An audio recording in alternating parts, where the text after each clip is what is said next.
இன்றைய செய்தி நாளை வரலாறு தலைப்பில் தினந்தோறும் முரசொலி நாளிதழ் செய்தியை என்னுடைய யூடியூப் சேனலில் பதிவு பண்ணிட்டு வரேன். அதன் தொடர்ச்சியாக இன்று வியாழக்கிழமை 3 செப்டம்பர் 2020 முரசொலி நாளிதழில் என்ன செய்தி வந்திருக்குன்னு இப்ப நம்ம பார்க்கலாம். அனிதா நித்யஸ்ரீ கல்வி உயிரை பறிக்கும் என்பதை ஆட்சியாளர்கள் உணர்ந்து பாகுபாடின்றி அனைவரும் பயன்படுத்திக் கொள்ள ஆன்லைன் கல்வி தரப்படுத்துக என தலைவர் மு க ஸ்டாலின் அவர்கள் அறிக்கை வெளியிட்டிருக்காரு. கழக அரசின் சாதனையை எடப்பாடி அரசு உரிமை கொண்டாட முனைவதா கழக தலைவர் மு க ஸ்டாலின் குற்றச்சாட்டு. அதாவது முதுநிலை மருத்துவ படிப்பில் அரசு மருத்துவர்களுக்கு உள் இடஒதுக்கீடு, இதை கழக தலைவர் டாக்டர் கலைஞர் அவர்கள் ஆணைய பிறப்பிச்சிருந்தார். ஆனா இப்ப எடப்பாடி அரசு அது உரிமை கொண்டாடு எங்க போய் அடிச்சு காணொலி காட்சியின் வாயிலாக இன்று திமுக மாவட்ட செயலாளர் கூட்டம் தலைவர் மு க ஸ்டாலின் அறிவிப்பு. இந்தியாவில் கொரோனா பாதிப்பு 37,69,000 உயர்வு. அதாவது நம்ம இப்ப கொரோனா பாதிப்புல 3ஆவது இடத்துல இருக்கும். நீங்க என்ன பண்ணலாம், நாளே நாள்ல கொரோனா பாதிப்பு நம்ம 2வது இடத்துல வந்துடும். ஹால் டிக்கெட் வராததால் மாணவி தற்கொலை, நீட் தேர்வால் மாணவர்களின் பள்ளி தொடரும் என அவலம். ஆலங்குடி அருகே நீட் தேர்வு ஹால் டிக்கெட் கிடையாத ஒரு பொண்ணு தற்கொலை பண்ணியிருக்கான். வரலாறு காணாத வகையில் -23% வீழ்ச்சி. உலகிலேயே இந்திய பொருளாதாரம் தான் படுமோசம் என முரசொலி 2ஆம் பக்கத்தில் செய்தி வந்திருக்கு. நேற்று கழகத்தில் மு க ஸ்டாலின் அவர்கள் தஞ்சாவூர் வடக்கு, தெற்கு மற்றும் திருவாரூர் மாவட்டம் உட்பட்ட கழக நிர்வாகியிடம் காணொலி காட்சி மூலமாக கலந்துரையாடல் அளித்தார். மோகனூர் பேருக்கழக பொறுப்புக்குழு நியமனம். அதாவது மோகனூர் பேருக்கழக பொறுப்புக்குழு உறுப்பினராக பொறுப்புக்குழு தலைவர் சரவணகுமாரும் பொறுப்பாளராக குமரவேலு நியமிக்கப்பட்டாங்கன்னு சொல்லிட்டு முரசொலி 3ஆம் பக்கம் செய்தி வந்திருக்கு.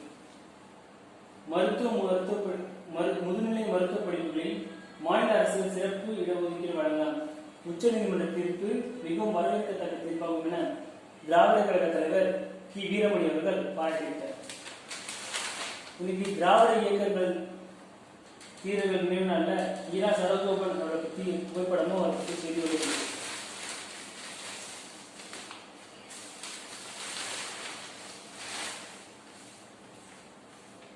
சென்னை மேற்கு மாவட்ட பகுதி துணை அமைப்பாளர் வழக்கறிஞர் இணையாக லோ பிரகாஷ் என்பவர் நீக்கப்பட்டார்னு சொல்லிட்டு திமுக சட்டத்துறை செயலாளர் ஈரா கிரிராஜன் அவர்களும் சட்டத்துறை தலைவர் ஆர் சண்முக சுந்தரம் அவர்களும் அறிவிப்பு வெளியிட்டிருக்காங்க. 3வது ஆண்டில் அடியெடுத்து வைக்கும் திமுக தலைவர் மு க ஸ்டாலினுக்கு பொன்குமார் வாழ்த்து தெரிவிச்சிருக்கார். இந்த முரசொலி 5ஆம் பக்கத்தில் செய்தியாக வெளிவந்திருக்கு.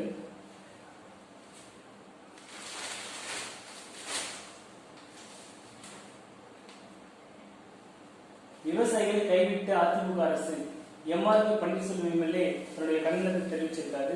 இது முரசொலி 7ஆம் பக்கத்தில் வந்திருக்கு.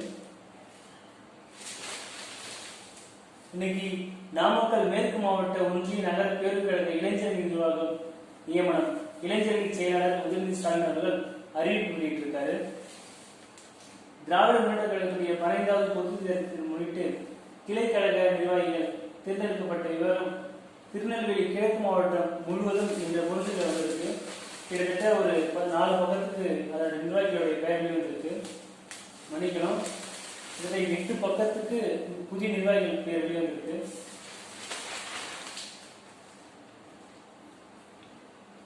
வருவாயை பறித்துக் கொண்டு கடன் வாங்க சொல்வதா தீக்கதிர் 7 தலைவர் இருக்காங்க.